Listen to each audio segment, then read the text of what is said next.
Hello, welcome to The Rest is History. We are whistling our way through all the various contenders in this year's World Cup. And Dominic, Portugal, one of our favourite countries, isn't it? We've done 4 episodes on the history of Portugal. And we actually left that series on a cliffhanger. We did indeed. So, bom dia, everybody. You'll be treated once again to our splendid Portuguese. We did our 4-part Portuguese history series, and we did end on a cliffhanger. So, for those people who didn't listen, Tom... Why didn't they listen? Well, obviously madness. Madness, yes. I won't say stop listening to this, go back and listen to it, but listen to this and then go back and listen to it. But this is a slight spoiler, isn't it? I mean, you're kind of giving away the end. So we described in the final episode how since 1926, Portugal had been ruled by this extraordinary figure, Antonio Salazar, an incredibly conservative, sort of openly, literally reactionary Catholic university professor who was regarded as a sort of Portugal's great sort of economic mind. And he had presided over, as prime minister, this regime that some people would describe as fascist or near fascist. I don't think fascism is quite the right word, because fascism tries to stir people up. Salazar was trying to sort of calm things down to the point of utter inertia. Indeed, to actually turn the clock back. He was sort of still fulminating about how terrible the Reformation was in the middle of the 1960s. And also, wasn't it that oil gets discovered in Angola and they come rushing to tell him the good news, and he says, how terrible. Yes, exactly. So Salazar presided over this regime, and at the end of the 1960s, Salazar had a stroke in August 1968, which basically marks the end of his political hegemony. But Portugal was the backwater of backwaters. It was by far the poorest, the most sort of economically, culturally backward. I mean, I hate to use the word, but it was as though it was asleep. In European terms, while everybody else had kind of forged ahead. So the 60s, London's swinging, Soissons-Huitard in Paris are throwing cobblestones at police, all that kind of stuff. Exactly. Portugal's basically still in the 1860s. Yeah. Now, we ended that podcast by saying we would do this episode for our World Cup series about what happened next, about the end of the regime and the so-called Carnation Revolution of 1974. And the extraordinary political turmoil and turbulence that followed as Portugal became a modern democracy. So we should probably start by saying the man who takes over. So when Salazar is kind of knocked out at the end of 1968, the man who succeeds him is an old lieutenant of his, yet another incredibly reactionary kind of Catholic academic, who's a guy called Marcelo Caetano. And Caetano was a law professor. He'd been the rector of the University of Lisbon. I mean, it's an extraordinary thing. They have this very authoritarian regime through much of the 20th century that is basically run by university professors. And Caetano is exactly that. And he has quite an unenviable inheritance. He looks like he's a bespectacled, they all look the same. They're all kind of bespectacled men in suits. That's what he is. Not only is Portugal very economically backward, and it's obviously politically repressive, but they're also fighting these colonial wars in Africa, because Portugal, almost uniquely in Europe, has decided that it is not going to, give an inch to the sort of forces of colonial liberation, that it is going to hold on to its colonies. They say, we don't have an empire. We have a global Lusophone community. But how are they affording that? Well, this is the thing. So these wars in Africa, Tom, they're fighting particularly in Angola and Mozambique. By the time Caetano takes over at the end of the 1960s, these wars are consuming about 40% of the Portuguese budget. Now, the Portuguese budget is pretty small by European standards anyway.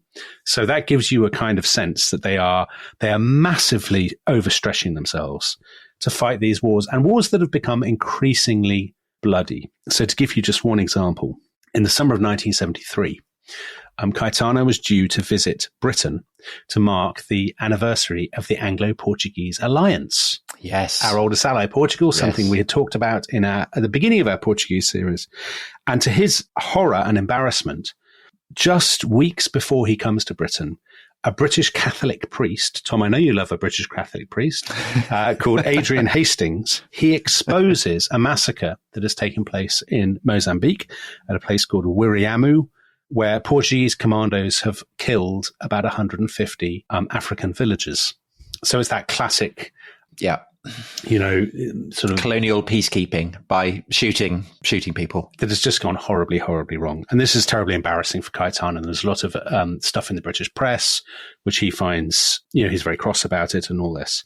As he wants to move the regime to a slightly more liberal. I mean, you couldn't get less liberal, but he wants to slightly liberalize it. So slight Gorbachev-esque. A tiny bit. He eases press censorship. They have the first independent trade unions that they've had since the beginning of the Estado Novo, since the beginning of the regime. There's a lot of rural workers who've been shut out of, sort of peasants basically, who've been shut out of Social Security. And he says, let's give them a pension. So these kinds of things. He wants to show that he's a new broom. But there are two, apart from the colonial wars, the 1970s is an age of very high inflation because of world commodity prices. So, everybody's under tremendous economic pressure. Then you have the 1973 oil crisis. And basically what happens is that blows him completely off course. And the hardliners in the regime, in the army and so on, they put pressure on him to abandon a lot of these reforms. They swing back towards double down to being reactionary. Now, there's one reform in particular that is absolutely fatal for the regime, and it's kind of not what you would expect.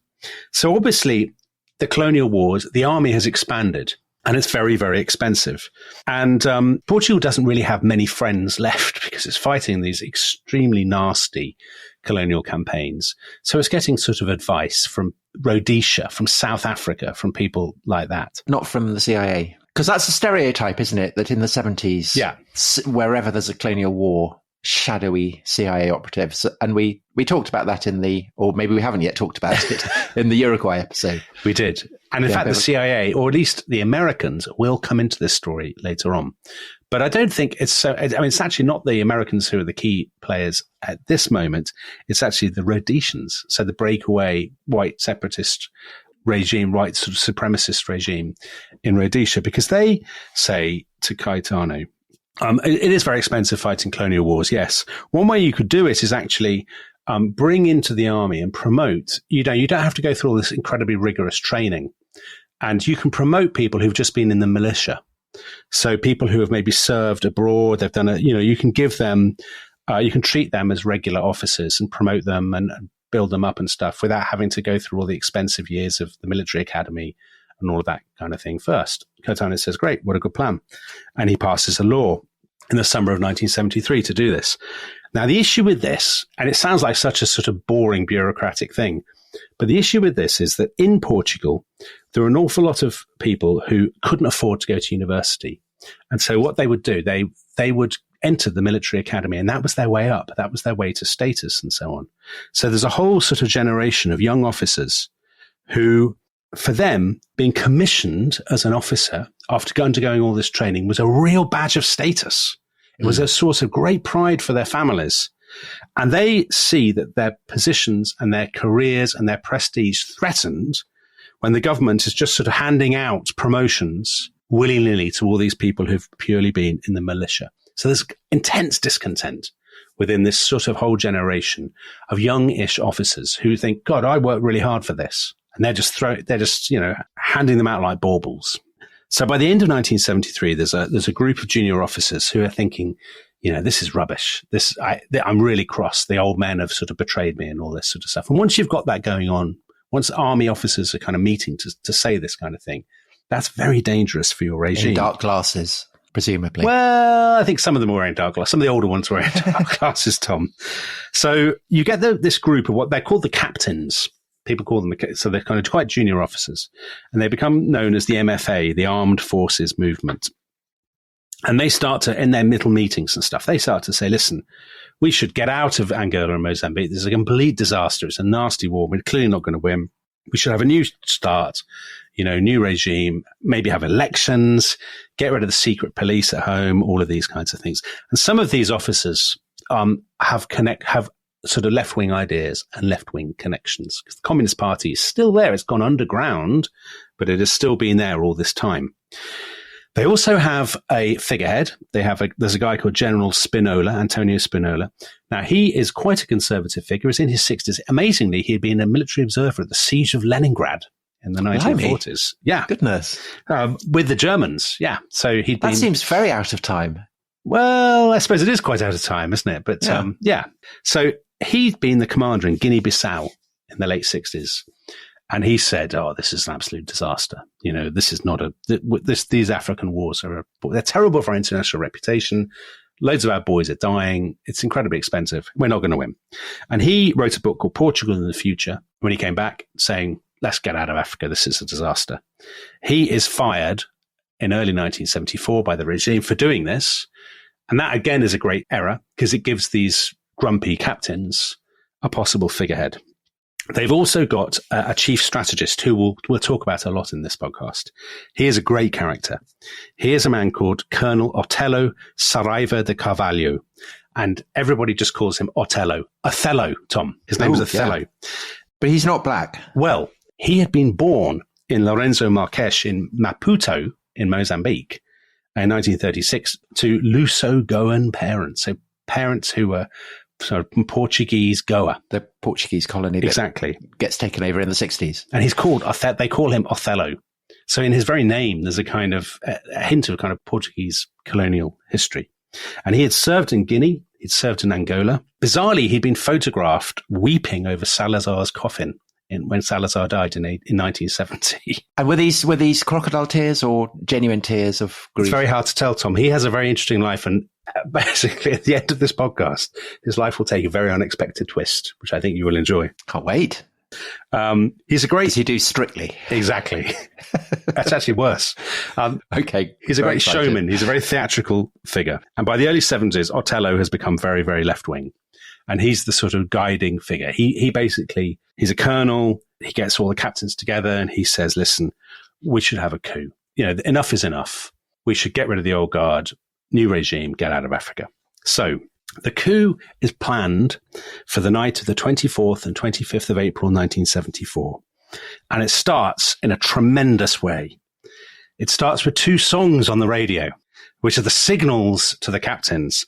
So the first song, Tom, you'll be delighted to hear, is Paulo de Carvalho's song, E Depois do Adeus, a song I'm sure you know well, because it was Portugal's entry in the 1974 Eurovision Song Contest. Okay, but presumably that would be played quite a lot on the radio, wouldn't it? Well, it's at the particular time. It's the combination of the 2 songs, you see. Oh, I see. So that's played... And there's only the one channel then? It's not like there's kind of, hello and welcome to Eurovision FM. No, there are multiple radio stations. You have to be listening. Listen, I'm the coup planner. Okay, all right. The coup people have clearly got loads of radios listening to. You see, I would choose a less obvious track. Well, it's not a very successful Eurovision entry because I checked. It came 16th and it got only 3 points. Okay. So maybe it wasn't being played very often out of shame. Who knows? Yeah, stain on national honour. So at 10:55 in the evening, that is played on Lisbon radio. Because they've already taken it over, have they? Or do they have they have a friendly DJ? They have a friendly DJ. They have contacts in the DJ community. So then a few hours later, 20 minutes past midnight, on a different radio station, Radio Renascença, Renaissance Radio, Tom. On Renaissance Radio, they play a song called Grandola Villa Morena, this sort of lament, Grandola it's called, Grandola is a place. And it's by a sort of protest singer, a folk protest singer called Zeca Afonso, very left-wing kind of, who toured Portugal singing these. Yeah, because these are not the songs that you'd associate with an army coup in the 70s. Eurovision, really. And then a sort of folk, a very mournful folk ballad. Well, we know from our previous podcast, we did one episode, didn't we? We were talking about Fado. The Portuguese love a very mournful song. They do. Yes, they do. So the mournful song is played, and this is the sort of the cue. So they've got this particular guy who they said, you lead the troops into Lisbon. He's a guy called Salgueiro Maia, and he's a captain. He's the son of a railway worker, and he assembles all his troops, and he gives a famous speech, and he says, gentlemen, as you all know, there are various forms of state. There are socialist states, there are capitalist states, and there's the state that we are in. And in this solemn night, we're going to put an end to this state. So anyone who wants to come with me, let's go to Lisbon and let's finish it. And they all volunteer. They pitch up in Lisbon at the government quarter at about 6 o'clock in the morning. There's then are sort of seen. There's a little bit of shooting, but not actually that much. The government, Caetano and the other government ministers, they hole up at a barracks at the Largo del Carmo in the sort of center of town, and they're surrounded by these troops. Most government forces go over to the rebels. So the rebels have it kind of all their own way. So Salguero Maya, who's the captain, the railway worker's son, he's leading his men. He's addressing them on a kind of megaphone and all this. Caetano says, I'm not going to surrender to you because you're a mere captain. He says it would be like throwing my power into the gutter to surrender to a captain. So they go out and they get that old general, the guy from the siege of Leningrad, General Spinola, because he's got the right rank. He pitches up. He accepts the surrender of Caetano, and the government ministers are all led away. And actually, it's pretty bloodless. So is that the coup? We'll never do a podcast with more coups than this episode. Have we reached the stage where we should take a break? No, because you've underestimated the number of coups in the. Oh God! I've planned the break time. It's very exciting. So okay, yep. So only 4 people were killed that day, and they were shot by the secret police.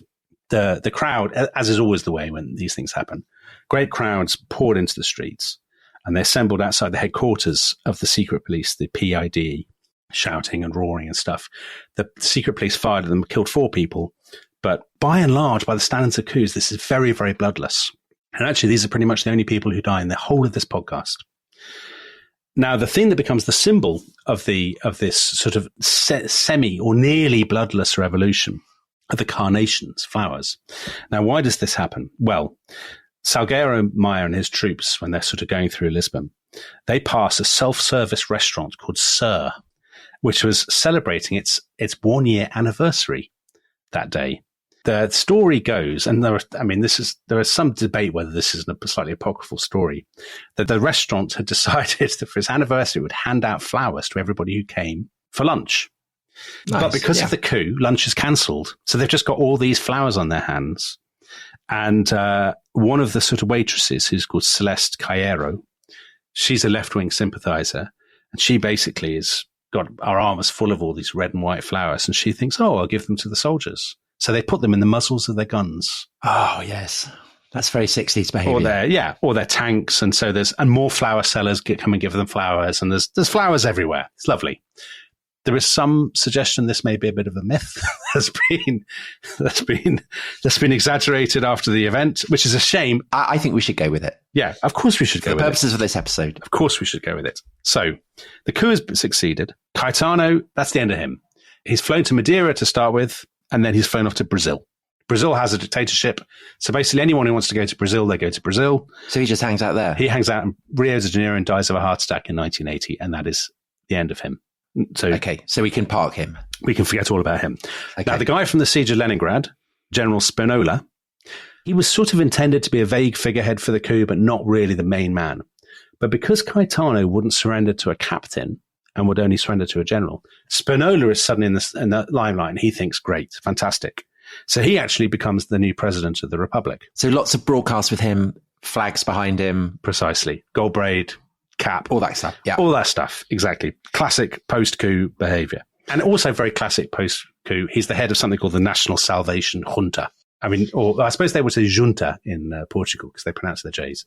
Anyway, so you've got to have a junta or a junta in the 1970s, haven't you? And Spinola thinks, he's quite conservative, even though he thought get out of Africa. He thinks, great, I'm now in charge of Portugal. We'll just be a bit more liberal. Let's crack on. Everything is great. But within days, the revolution, as is always the way, spirals completely out of control. Portugal has been asleep for basically 50 years and suddenly within days wakes up in a very dramatic way. All across the country, you have workers who are taking over their shops from their bosses. You have all these peasants on the great estates in the Alentejo in the south of Portugal, the latifundiae. People say these are literally the Roman agricultural estates that have been preserved, almost untouched. They haven't been enclosed. They haven't been divided up. They have massive landowners who treat their peasants very badly. And now the peasants are occupying them, taking the land for themselves, all of this kind of stuff. Even hospitals. You have sort of junior staff kicking out the bosses of the hospitals, kicking out the senior doctors and saying, we're taking over, we're in charge now. This is all about the revolution. So within weeks of the coup in the spring of 1974, Portugal is spiraling out of control. Nobody knows where it will end.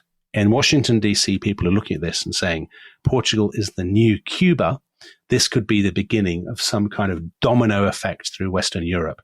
Because the head of state is quite right wing. Yeah. The captains are quite left wing. Yes. But now the mass movement is very left wing. Yes. You know, who knows where it's going to go, Tom? And on that cliffhanger, now I think we should take a break. Well, that's very exciting. Yes, you were right to wait, and I apologize for trying to hurry you. No. We will be back to find out what the denouement is in this dramatic tale.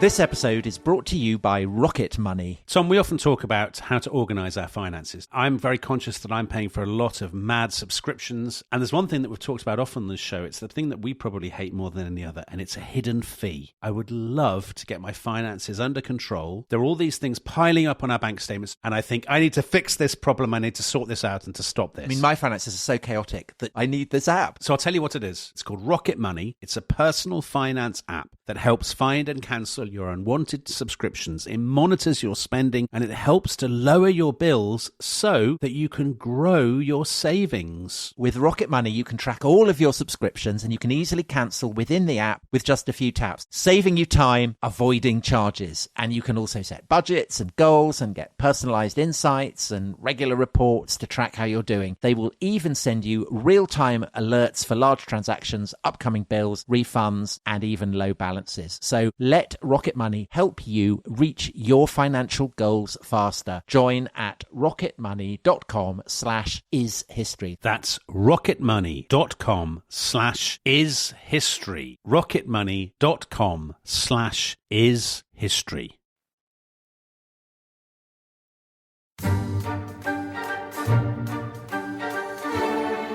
Hello, welcome back to The Rest is History. We are in Portugal and we are, Dominic is taking us through the Carnation Revolution. And in a way, this is a coda to the 4-part series we did earlier in the year on Portugal.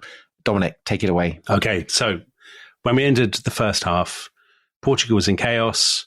A man called General Spinola was in charge. There were all these left-wing captains. Who knows where it's going to go? So General Spinola, actually, do you know what, Tom? I said he was at the siege of Leningrad, but I've actually undersold him. He'd also fought in the Spanish Civil War on General Franco's side. Okay. And he wore a monocle. So that's very Tintin. Yeah. So he's a tremendous character. He watches all the occupations and stuff that I was talking about right at the beginning of the first half. And he says, well, this is not what I bargained for at all. This is very bad. And he says, right, I need to bring in somebody, sort of prime minister, who will calm everything down. And he sees a bloke who's going to be a new character for us in the second half, Tom, who's called Vasco Gonçalves. Now, Vasco Gonçalves, I shall come to in a second. He's a splendid figure. He's very entertaining. He's this sort of very gaunt, sort of tall military man who's from a very rich background.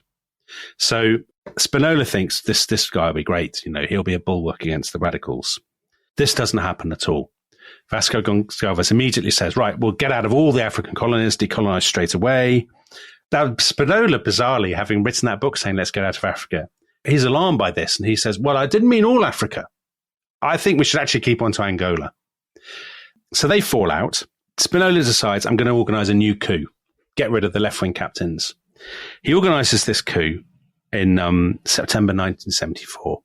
And it's a complete disaster. Basically, nobody turns out for him. So he's the president. But he's organised a coup against his own government. Himself. And it hasn't worked. So he's forced to resign. That's the end of him. And what happens to him? Well, for a while, he lurks around in Portugal for a few months. So he doesn't get sent off to No, not yet. Education camp or anything? Not yet. Because in March 1975, so what's that, about 6 months after his last coup, he tries another coup. Oh, right. That's very Tintin. So the 11th of March 1975, he tries another coup. That doesn't work either. So he's tried a coup against a government that he's the leader of. He's tried a coup against the successor government. Yeah. At this point, he decides he's going to go to Brazil as well, like the person that hang out with Catano. Right. And Yeah. He actually, in Brazil, he tries to set up a thing called the Liberation Army of Portugal. He then is incredibly right-wing. Right. Just sets up an extreme right-wing paramilitary group. So a right-wing dictator is a left-wing dictator who's had 2 failed coups. Yeah, yes, I guess so. So that doesn't work out at all. That's the end of him. Let's forget about him. So you can cross him off your list. Okay. All right. So now, who's in charge of Portugal? Well, basically, there are 2 people I think you need to worry about. So one is Othello. So Othello, we talked about him before. Yeah. While all this has been going on, he's gone off on a little trip to Cuba, would you believe? He goes to Cuba. He meets Fidel Castro. And this is what the CIA are worried about. Yeah, precisely. And he is absolutely delighted to meet Fidel Castro. He says that Castro is splendid. I can't get enough of this.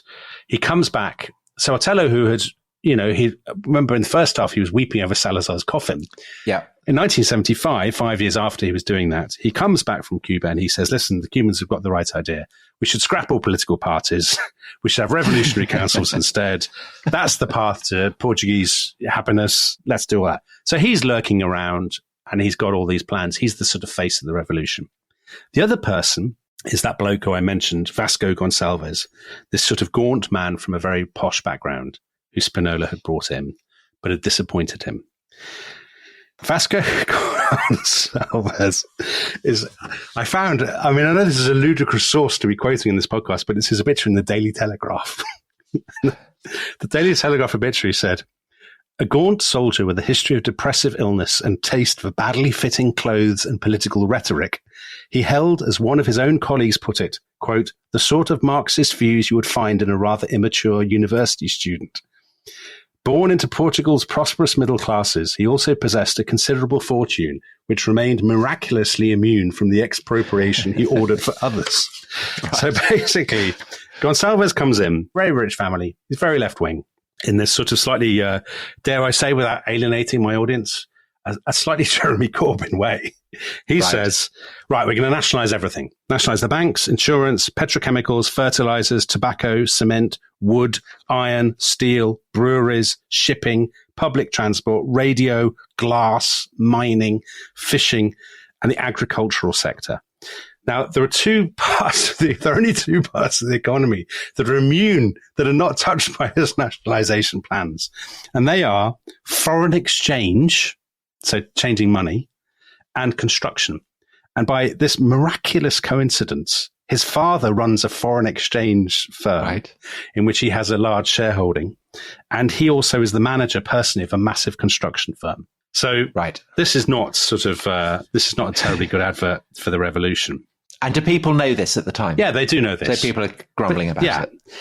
So Portugal, which has been asleep for so long, is in utter chaos. So across 500,000 people have fled to Portugal from the African colonies. But the Portuguese have sort of done a Belgium. They've treated their colonies pretty badly and then suddenly said, we're going. Goodbye. And presumably the guys who are coming from the Portuguese colonies, are they very right-wing in the way that... I think some of them are, and some of them feel terribly betrayed, exactly. Meanwhile, in the south of Portugal, in the Alentejo, in these huge sort of farms, agricultural labourers have seized the farms, or they've been confiscated and have turned them into collective farms. So about 2,200,000 acres worth of the Alentejo have been taken over by their own workers. Meanwhile, the government is giving some to the workers, is trying to give some back to their owners and trying to kick out the workers. It's a complete and utter shambles. And what's the role of the Soviet Union in this? Any? That's a good question, actually. I'm sure they are hovering a little bit. I mean, the Soviet Union are definitely very interested in the Portuguese colonies, so in Angola and Mozambique. But in Portugal itself? In Portugal itself, I don't know. I think it's more actually the Communist Party. I haven't mentioned the Communist Party. So the leader of the Communist Party, a guy called Álvaro Cunhal, he had been in exile and he had come back. And he's again, a very big player in all this. His activities are reported all the time. A lot of people think that he might end up being the beneficiary of all this. And he is an out and out card-carrying Stalinist. He's of that generation of sort of, affiliated foreign communist leaders who are completely loyal, who are more Stalinist than the Stalinists, basically. So it's perfectly possible that this whole confused, chaotic story could have ended up with him in charge and Portugal veering wildly to the kind of pro-Soviet left. Now, meanwhile, Portugal is a complicated country because the north is quite different from the south. And in the north, there are no big farms. The farms are much smaller. And the north is much more conservative. So that's around Porto, the Douro Valley, all that kind of stuff. And there is a massive backlash against the revolution. People start firebombing kind of communist or left-wing party offices. And that's where a lot of the British that's right port families are based. So is there MI6 involvement? I'm not sure. I don't think Taylors, Dows, Graham, Cockburns. Yeah, exactly. I don't think they're all piling in. Well, I'm not saying that they are, but presumably the British government feels that Britain has a stake in what happens there. We will come to Britain, Tom. You'll be delighted to hear there is a role for James Callaghan in the story. Oh, wonderful. No, I don't know about the British. I do know about the Archbishop of Braga. I know what he said. What did he say? He said this is a struggle not of man against man, but it's a struggle of Christ against Satan. Yeah, well. So, I mean, you'd expect that from an archbishop, I suppose. I kind of like that language. Do you? From bishops. I think that's how they should talk. I could not agree with you more. Do you hear that talk from Justin Welby? You do not. And I think that's a weakness. I would like to hear more of that kind of language on Thought for the Day. Yeah, it's humanist. It's all humanist now, I thought, for the day, isn't it, Tom? Yeah. Sorry, we're spiraling into golf club. Yeah. This is the kind of stuff that Caetano and his men were saying in Brazil. That's just like, thought for the day. Portuguese thought for the day is not what it was. They've got all humanists on. It's terrible. Bring back Salazar. Now, we're in the summer of 1975, and there's this kind of absolutely crazy factionalism. I know you have a horror, Tom, of acronyms. I do. There's billions of different political parties. Can we just cut all acronyms. that? There's anarchists, there's communists. Simplify that. Skip all that. Well, this is the simplified version. Okay. What do you mean? I don't want any acronyms. Abroad, people are now looking at this with real anxiety, and they think particularly of that guy Otello, who's come back from Cuba, absolutely fired up. They think he's going to launch some sort of new coup, yet another coup, and Portugal will be the Trojan horse. It'll be the sort of vanguard of communism. So this is what Time magazine said on the 11th of August, 1975. It said the troika of generals that has just assumed unlimited power in Lisbon could well transform Portugal into Western Europe's first communist nation. It might well be an orthodox Marxist state as envisaged by one of the continent's few remaining Stalinist bosses, Alvaro Cunhal. The New York Times, as we often say, Tom, never wrong in its reporting of international affairs. A communist takeover of Portugal might well encourage a similar trend in Italy and France. And presumably at this point, the New York Times wasn't in favour of that. No, that's right. That would come later. Yeah. Affects the succession in Spain and Yugoslavia and send tremors through Western Europe. So recently declassified US State Department documents show that the CIA were sending money to officers in the army who are not so left-wing, so officers who worry that the revolution has gone out of control. And to the Archbishop of Braganza or whatever it was? Archbishop of Braga, I don't know. He's getting money from God. He doesn't need to worry about the CIA. There's also a document from the 15th of September 1975 that shows a discussion between Henry Kissinger, Helmut Schmidt, very much a friend of the rest is history. Yeah. And another friend of the rest is history, James Callaghan. Woo. And they agree that if there is a full-scale civil war in Portugal, Britain and America will send arms to anti-communist forces and send them aid because Portugal cannot be allowed to fall to the communists. And Henry Kissinger is a great sort of...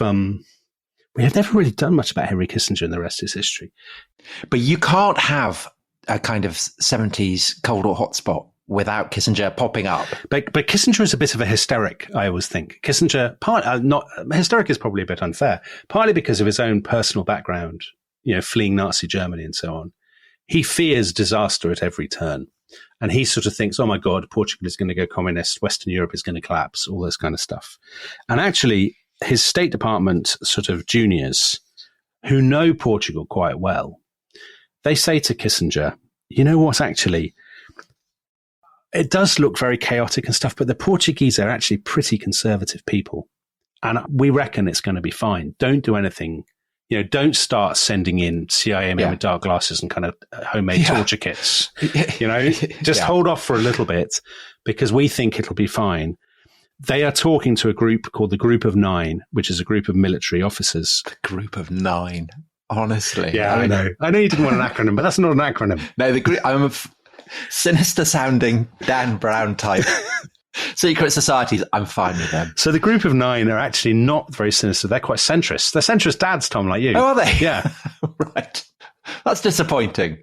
They say we reject either sort of right-wing stuff or left-wing stuff. We support a model of socialism based on democracy, pluralism, and human rights. What's not to like? So that's very primary school, assembly kind of, it's your kind of politics, basically.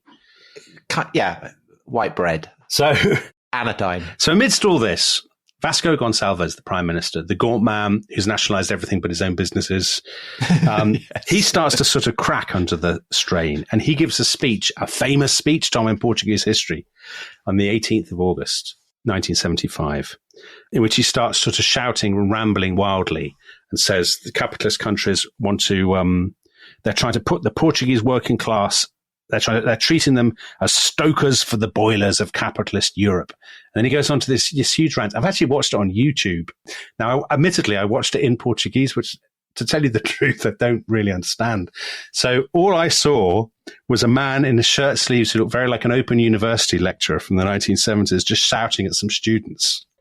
But Clearly this had a great effect on people, because most Portuguese people thought he's gone completely mad. He's lost the plot. So it's a left-wing academic having a rant. Yeah, basically. So it's like Twitter. Yeah, exactly that. It's basically, do you know what? I in my own sort of, as it were, real work, I wrote about the Polytechnic of North London in the 1970s, where people were always giving rants about imperialism, all this capitalism, blah, blah, blah. The history blah, man. Yeah, very the history man. Yeah. It's just like that. His rant is just like that. But he's the head of state. He's the head of the government. Sorry, head of government. Who's the head of state? Another random general called General Costa Gomez. Suddenly, Costa Gomez, like a tortoise from beneath his shell, emerges sprinting and sacks Vasco Gonçalves. And everybody says, oh my God, they've sacked the big man. This is civil war. This is going to be civil war. So by the end of August 1975, early September, basically Portugal is not working as a country. There are great mobs of people like shouting in the streets all the time. Soldiers are occupying random buildings in Lisbon, sort of TV stations. They're having rallies. There's actually an amazing account of this, which gives you a sense of the sort of utter chaos of it, by Ben Pimlott, the biographer of Harold Wilson, who as a very young man, as a student, I think, went over to Portugal to see what was going on in 1975. And he wrote a journal of the Portuguese Revolution, which you can find in Ben Pimlott's book, Frustrate Their Knavish Tricks. And it's, to my mind, it's actually the best essay, because he wrote it when he was very young. And what it completely captures is that sense that you get in revolution. So you actually also get it in, have you read, a guy called Colin Jones wrote a book about the last day of Robespierre's life and about the end of the terror that came out about 2 years ago. I've got it right here. I've got it right here. And he wrote it in the present tense. Yeah. What's great about it is that, unlike most accounts of the French Revolution, it doesn't assume the narrative. So it captures the complete uncertainty and chaos and the way in which all kinds of contingencies could have played out differently. But that's what it's like for me. I don't know what's going to happen. Well, this was what it was like. This is what it's like when you read Ben Pimlott's journal, because he describes how he just travels around Lisbon and he goes from kind of occupied building to occupied building. Students, revolutionaries, anarchists, right-wing officers, whatever. Everybody's sort of occupied something or holding a rally, and absolutely nobody knows what's going on. I mean, they're a bit like you in this podcast. They don't know who anybody is. It's just a complete confusion of names. I'm waiting for the group of 9 to strike. Well, this reaches its culmination in a very kind of Thermidor kind of moment. So people they've been waiting around. They've been waiting around to strike, just like you. Yeah. Ben Pimlott's been waiting so long, he actually goes home. So his journal ends before the kind of climax. Because his return ticket has run out of validity or whatever. He's got to go and cover the Labour Party conference or something. Exactly. That's probably what it is. Yeah. But on the 25th of November, Otello decides to make his move. And he sends paratroopers to occupy some air bases. Everyone's like, oh my God, the coup is happening. It's on. But at the same time, his opponents, later that day, they launched their own counter coup. Is this the group of 9? Yeah, it is the group of 9, Tom. Brilliant. It is the group of 9. Everyone is piling in. They're all launching coups on this day. Yeah. And actually what happens is that Otello's men are overpowered. But no casualties? And then this is the thing. There are no casualties. That's amazing. So after those 4 people who died on the very first day, basically nobody really has been killed. There's been no fighting. And I was thinking about this because when we did our Salazar podcast, we were talking about Salazar and his authoritarianism. And we mentioned in that how actually the death toll figures in Portugal under Salazar's admittedly extremely repressive and pretty unpleasant regime, the death toll figures by the standards of 20th century regimes are pretty low. You know, a few hundred maybe, if you put aside the colonial wars. And I wonder whether the fact that Portugal actually, by 20th century European standards, had a pretty quiescent, kind of stagnant history, whether that plays a part in all this. Because people are most likely to be violent when they're frightened of violence against themselves. And because it's never started, it never does start, if you see what I mean. It's an extraordinary thing that nobody dies. There's incredible lack of violence throughout all this. So this 25th of November 1975 coup, this is the real turning point. Basically, Otello had launched this coup. This was his chance to be the Castro. There are no shots fired. He's just rounded up and put into prison. And a new guy who had been a key figure in the counter coup, you don't have to worry about him, Tom. We won't talk about him very much. Antonio Ramalho Eanas, he becomes the big man. He gets the support of the Socialist Party, so sort of centre-left rather than hard-left, and centre-right Social Democrats. So he's Macron. I think that's a pretty weird parallel, but he's kind of centrist. Yes, I guess he's kind of centrist. So Otello comes out of prison after a little while. They have an election in 1976, presidential election. Ramalho Eanas wins 62% of the vote. Otello wins only 16%. And he gets all that from the Alentejo, from the areas, very poor, very rural, where peasants had occupied the big farms. And with that, after all this chaos and all this confusion, with that, it's as though they've pricked a balloon and the air just completely seeps out. And then Portugal joins the EC. Exactly. And the rest is history. Well, there's another presidential election in 1980. Again, the same two. This time, Ramalho Eanas wins an absolutely stonking majority. Otello wins only 1%. Oh. So I said to you that his career would end on an interesting trajectory. He's very disappointed by all this because in 1975, he had clearly thought, he was going to be the master of Portugal. He does what everybody does when they've lost in this period. He becomes involved. He goes even further to the extreme and becomes involved with this sort of terrorist paramilitary group. So he sets up a group called the Popular Forces of the 25th of April. The 25th of April is the sacred day, the Carnation Revolution, when it all kicked off. They do what sort of left-wing terrorist groups do in the 70s and 80s. They organize bank robberies and bombings and stuff like that. Kidnappings of children of industrialists. I don't know if they did do any kidnappings, but they did actually kill 14 people in their bombing. So there is some death toll later on. Yeah, he is put in prison. Eventually, he's caught. Otello. It's a weird thing because he's kind of the face of the revolution that the Portuguese celebrate to this day, but he then has kind of disgraced himself. He's put in prison, and then in the 1990s, he's given an amnesty. But this may give you some sense about why his political career didn't turn out as successfully as he had hoped. He is a man with a degree of unreliability, Tom. Right. Because by the time he was imprisoned, he was married. But he met a female prison warder in the prison, whom he also married. So he was a bigamist. Right. And he lived with his original wife on his release from Thursday to Sunday. And then he would go and live with the other wife, the prison warder, from Monday to Thursday. And was she still a prison warder? That's a good question, actually. I don't know. I don't know if she was still working at the prison. That would be very weird, wouldn't it? Quite odd. Yeah. Two other things. You asked if he was on Strictly. He wasn't on Strictly, but he established a sideline appearing in erotic films. So okay, as quite a sort of, he must have been he was born in, I think, late 1930s, so he's in his 60s, 70s by the time he's appearing in these porn films. I suppose if you've got it. He was in a film called The Failed Revolution, which I haven't seen, but I read online that it involves him, and I quote, nuzzling a woman on a floor strewn with carnations. Oh, so this is the erotic film. Yeah. It's not a documentary about the revolution. About the revolution. No. But it nods to his revolutionary past because it has the carnations. Yeah, and when he's nuzzling, as the thing describes it, there are carnations present and perhaps the revolutionary symbols and stuff. And then the group of 9 burst in. Right, yeah. Unexpected twist. And anyway, he was very disappointed about what happened to Portugal. He died only last year, Tom. And do you know what he said before he died?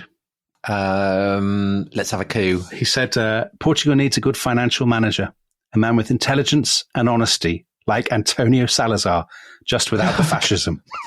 God. So he'd gone full circle. He had. He'd gone absolutely full circle. Meanwhile, Portugal had become, after that sort of crazy 2 years, just became a completely, incredibly successful, prosperous member of the European Union. So it all ended happily. Everybody kind of he got 2 wives. He got to appear in the erotic film. Yes. Yeah. Loads of people hanging out in Rio. Yeah. Which I'm sure, worse places to be. Yeah. In dark glasses, kind of moaning about humanist thought for the day. And what happens to the group of 9? Well, I suppose they set you love the group of 9. Did they have kind of handshakes and secret codes and things? I don't think they do. I think maybe they still get together and they kind of, drink a toast to Henry Kissinger or something. Yeah. Anyway, they're sort of moderate officers, and they're kind of the moderate centre of Portuguese public opinion. They basically set the tone for the rest of Portuguese history. Well, wonderful, Dominic. Thank you very much. So now we've done the whole of Portugal, haven't we? We've done the whole of Portugal, from the Carthaginians up to the erotic film of Othello. Well. Brilliant. What a story. Thanks very much. Thank you very much, Dominic. Thank you, everyone, for listening. And obviously, we'll be back tomorrow with more of this stuff. So We'll see you then. Bye-bye. Bye. Adeus.